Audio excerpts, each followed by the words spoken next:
Do you get a chance to really save a life? It happened for one Chicago young lady. It was the kindness of an absolute stranger that gave her the cure she very much needed. Samantha grew up knowing she had a treatable form of lymphoma, but she was always able to be active, loving tennis, skiing, and being a junior at Resurrection High School. Shortly after turning 16, she had a sinus infection that wouldn't go away, which led to a life-changing diagnosis, non-Hodgkin's lymphoma. I'm gonna go through chemo and I'm gonna lose my hair. I'm gonna be bald and everyone's gonna know. And I was a little scared. I didn't know it was gonna be as hard as it was, and it was hard. After several rounds of chemotherapy and radiation, the doctors decided she needed a stem cell transplant. When they said those words, that was just something that it's almost like it just echoed stem cell, you know, and I didn't really hear it because I didn't really know what that meant. I just knew it was something serious and it seemed like it was something bad. They said, okay, well now we need to find a match. So I have 2 other children and I thought, oh, well certainly, thank God I have 3 kids because they will definitely be able to help. No one in Samantha's family proved to be a match. Where do we even go? Do we have to beg, borrow, and steal? I thought, wow, that could be months. Her doctors worked with the National Registry, Be the Match, and found a donor. A 24-year-old woman only 350 miles away in Cleveland was a perfect match for Samantha and donated the much-needed bone marrow. The transplant was rough.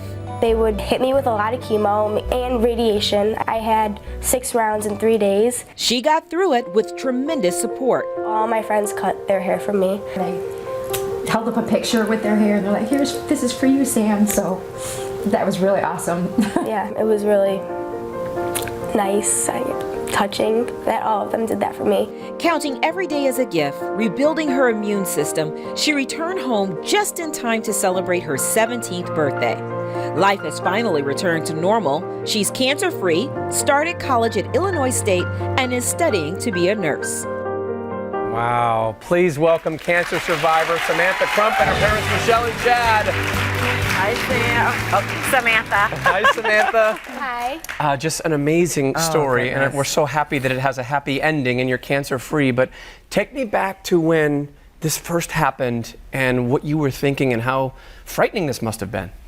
Yeah, it was scary knowing that I was gonna have cancer and have to go through chemo and lose my hair, and I didn't know what to expect, honestly. Right, and you missed so much of your high school years, the last 2 years, Yes. fighting the disease, but your friends, your family, they were so much there for you. The actual transplant itself, can you describe how invasive that was? Well, I had to go to the hospital, and then for a week before the transplant, I was hit with a lot of chemo. It was called a conditioning, and they basically wanted to get my counts to 0. And after that, they gave me the new stem cells, which was just like a bag of blood, and I just had to sit there for an hour, and that was it. Wow. And Mom, Dad, I mean, thinking about a total stranger, so selfless to be able to save your daughter's life. What is it like thinking about that? It was amazing, you know, just having the technology these days, as well as the pool of people to choose from. We didn't know how soon we would be able to get that transplant or the donor, but it was weeks and quicker than we thought. And you've never met your donor? No, I haven't. No, we haven't. You're going to meet your donor today. Yeah. Are you ready? Yeah. Okay, well, let's not make you wait any longer. I want to see her too. Please welcome the young woman from Cleveland who literally saved Samantha's life, bone marrow donor, and for the first time meeting on this show, please welcome Rebecca Hannan.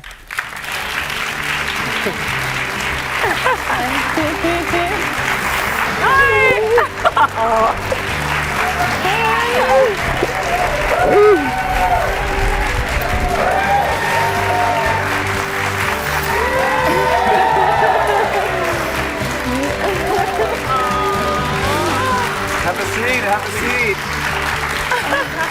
You guys are looking at each other. Yeah. Here's the thing. You now have Rebecca's bone marrow. Do you feel like maybe you might be like Rebecca? Do you want to interview her to feel like how much, because she is now inside of you. Yes, I have a completely different blood type now too, so. Really? Right. It Do you changed have the different blood taste buds too?